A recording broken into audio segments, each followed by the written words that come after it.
সংকোচে জানাই আজ একবার মুগ্ধ হতে চাই।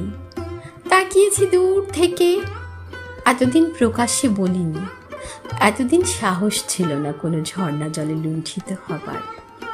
আজ দেখি অবগাহনের কাল পেরিয়ে চলেছে দিনে দিনে। জানি পুরুষের কাছে দস্যুতাই প্রত্যাশা করেছ। তোমাকে ফুলের দেশে নিয়ে যাবে বলে যে প্রেমিক ফেলে গেছে পথে, জানি তার মিথ্যা বাগদান হাড়ের মালার মতো এখনো জড়িয়ে রাখো চুলে।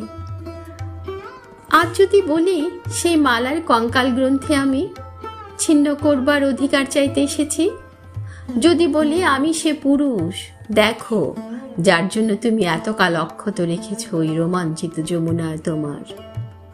শোনো, আমি রাত্রিচর, আমি এই সভ্যতার কাছে এখনো গোপন করে রেখেছি আমার দগ্ধ ডানা।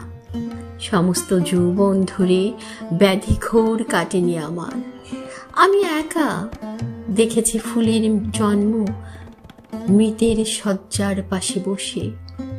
জন্মান্ধ মেয়েকে আমি জ্যোৎস্নার ধারণা দেব বলে এখনো রাত্রির এই মরুভূমি জাগিয়ে রেখেছি।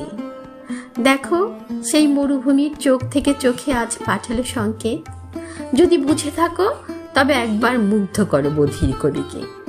যদি সংকোচ করে তবে জনসমক্ষে দাঁড়িয়ে তাকে অন্ধ করো, তার দগ্ধ চোখে ঢেলে দাও অসমাপ্ত চুম্বন তোমার। পৃথিবী দেখো, এই তীব্র সূর্যের সামনে তুমি সভ্য পথচারীদের আগুনে স্তম্ভিত করে রেখে উন্মাদ কবির সঙ্গে স্নান করছো প্রকাশ্য ঝর্ণায়।